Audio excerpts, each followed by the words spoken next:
अस्सलाम वालेकुम। Shakeel Awan journalist official YouTube channel में आपको खुश आमदीद कहता हूँ।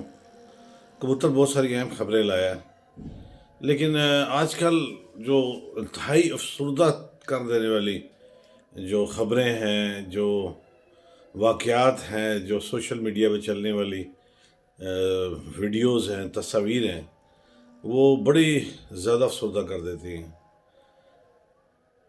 आज फैसलाबाद में मेरे पास एक कबूतर खबर और वीडियो लेकर आया, मुझे बताया उसने कि बच्चों ने, बेटों ने अपने बाप की कब्र को खोद कर उसमें से उसका अंगूठा, मतलब हाथ बाहर निकाल कर दाएं हाथ के पहले और बाद में बाएं हाथ के जो शई लेके गए वो साथ अंगूठे लगा के जो दस्तावेज़ात थी उनको मुकम्मल किया, और ये सारी जायदाद के हवाले से थी। इतना खून सफ़ेद हो गया कि बाप की कब्र को भी खोद डाला। आप देख लें कि हम किस तरफ जा रहे हैं। ये किस तरह के वाक़यात हैं। क़यामत की 72 निशानियों में से हम 80 भी क्रॉस कर गए हैं। मैं तो कहता हूँ 100 क्रॉस कर गए हैं। ये 72 निशानियाँ क़यामत की हैं जो किताब अवेलेबल है मार्केट में, उनमें वो वाले वाक़यात जो हम दुनिया में यहाँ आप देख रहे हैं वो भी दर्ज नहीं है। मतलब हम उससे भी आगे निकल गए हैं। इससे दो चीज़ें सामने आती हैं, दो पहलू हैं। एक तो जायदाद का, मैं कहता हूँ कि ज़िंदगी में ही वालिदैन को चाहिए कि वो इसको नाम लगवा के जाएं, ख़ुद फैसला करके जाएं, ताकि बाद में किसी को कब्र ना खोदनी पड़े या मुकदमात का सामना ना करना पड़े।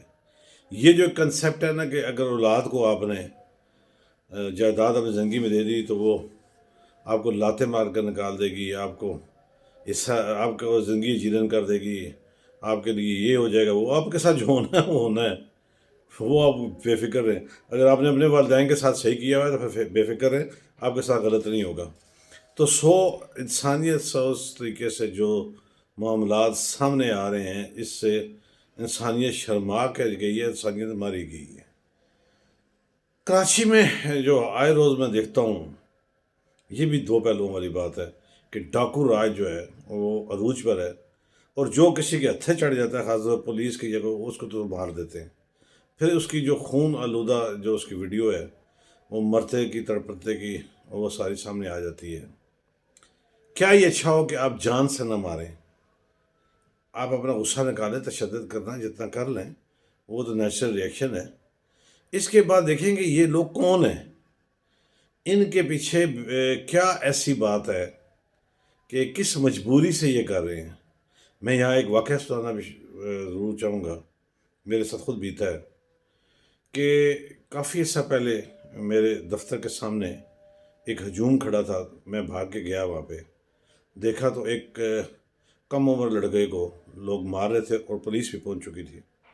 मैंने उसको देखा और पूछा क्या हुआ। उसने बताया जी कि ये मैंने पर्स छीना था इन ख़वातीन का, तो मुझे इन्होंने मारा है, लेकिन मेरे पास ये दवाई की, मेरी सिविल अस्पताल में मेरी वालदा दाखिल हैं, मुझे 2500 रुपये चाहिए था, मुझे और कोई नहीं चाहिए। सबसे मांग चुका, कह चुका, किसी ने मदद नहीं की, तो मैंने ये पर्स छीनने का फ़ैसला किया। इसमें मैं पकड़ा गया क्योंकि मैं बिल्कुल नया था, मुझे नहीं पता था, मुझे ये डकैती या ये चीज़ें करनी नहीं आती, तो मैं पकड़ा गया। और पुलिस वाले उसको घसीट के ले जा रहे थे, मैंने रोका, फिर उसको कहा कि सबसे पहले इसकी माँ की दवाइयाँ, उसका बंदोबस्त किया जाए, फिर इसको पुलिस स्टेशन ले जाए। फिर वहाँ पहुँचे, उसकी माँ की दवाइयाँ हुई, सब कुछ हुआ। अगरचे मेरे कहने पे पुलिस ने उसको नहीं पकड़ा, उसको मौका दिया गया। तो मजबूरियाँ जो हैं इंसान की, उस तरफ भी तवज्जो देने की ज़रूरत है। ये स्कूलिंग की ज़रूरत है। ये जो डाकू हैं, ये क्यों डाकू बने, इनके पीछे क्या कहानी है, इसको भी मद्देनज़र रखना चाहिए, ताकि माशरे में हम बगाड़ रोज़ बरोज़, मार धाड़, कत्ल व गारत, ये चीज़ें जो हैं, अगर एक टाइम की किसी की ज़रूरत है, अगर वो पूरी करके उसको मज़ीद बड़ा डाकू होने से बचाया जाए, तो मैं समझता हूँ ये इंसानियत की बहुत बड़ी खिदमत होगी, और इस खिदमत में हम सबको भी अपना अपना हिस्सा डालना चाहिए। कबूतर ने बताया कि आज ईवान सदर जीत गया और ईवान वज़ीर आज़म हार गया, लेकिन ईवान वज़ीर आज़म के हारने में भी ईवान सदर के अलावा भी पंजाब हुकूमत का भी हाथ है। آج مشیر داخلہ جیت گئے اور وزیر اعظم شہباز شریف ہار گئے۔ ڈاکٹر اکبر ناصر خان جو آئی جی اسلام آباد تھے ان کو ہٹا دیا گیا اور ان کی جگہ علی ناصر رضوی ان کو آئی جی لگا دیا گیا، اور اسی طرح خوشحال خان جو سیکٹری داخلہ تھا ان کو ہٹا کے وہاں پہ خرم آغا سیکٹری داخلہ لگا دیا گیا۔ اور یہ دونوں بندے جو ہیں یہ محسن نقوی صاحب جو وزیر داخلہ ہیں ان کی ٹیم کا حصہ ہے، اور انہوں نے وہ یہ لے کر آئے ہیں اور اس پر وہ بضد تھے۔ میرے کبوتر کا دعویٰ ہے کہ وزیر اعظم ان دونوں ناموں پر نہیں مان رہے تھے، اور اس حوالے سے محسن نقوی صاحب نے وزیر اعلیٰ پنجاب مریم نواز کا بھی سہارا لیا۔ انہوں نے اپنے چچا وزیر اعظم کو کہا اور انہوں نے خود اس معاملے میں انٹرفیئرنس کی، اور یہ دو تعیناتیاں محسن نقوی صاحب کے کہنے پہ کرانے میں ان کا بھی ہاتھ ہے، اور انہوں نے کہا تو یہ دو تعیناتیاں بھی ہوئی ہیں۔ اب ٹیم ان کی اپنی ہے، دیکھتے ہیں۔ اب چیلنج، اب تو یہ کچھ نہیں کہہ سکتے کہ میرے پاس میری ٹیم تھی، میں ہارڈ ورکر ہوں، میں یہ ہوں، میں وہ ہوں، اور میرے پاس ٹیم نہیں تھی۔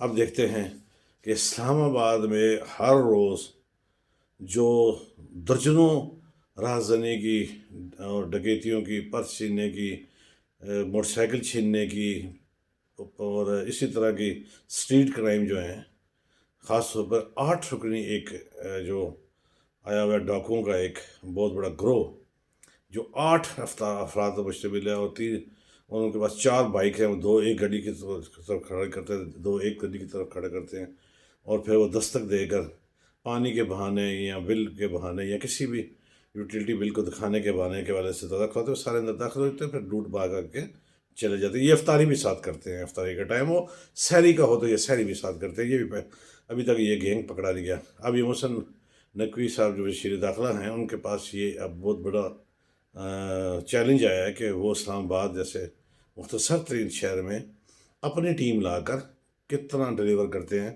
اور اسلام آباد کے شہریوں کو کس قدر وہ سہولتیں اور تحفظ فراہم کرتے ہیں۔ ضرورت اس عمر کی ہے کہ ناکہ سسٹم لگایا جائے فوری طور پر۔ یہ سوہان، مارگلہ ٹاؤن، شہزاد ٹاؤن، ترامڑی اور گرد و نواح ادھر گولڈا، سنبل، اس طرح کے علاقوں میں بھی جہاں پر یہ ڈاکو آسانی سے دوسرے پنڈی کی طرف یا دوسرے شہر کی طرف موو کر جاتے ہیں، وہاں پر فوری طور پر ناکے لگانے کی ضرورت ہے۔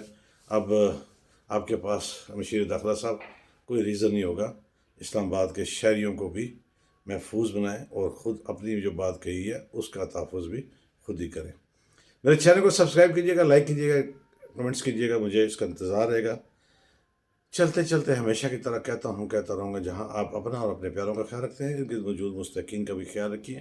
کوشش کیجیے کہ کوئی آپ کی شکایت اللہ سے نہ لگا دیں۔ کل انشاءاللہ نئی خبروں نئی بات کے ساتھ حاضری ہوگی۔ اجازت دیجیے، اللہ حافظ۔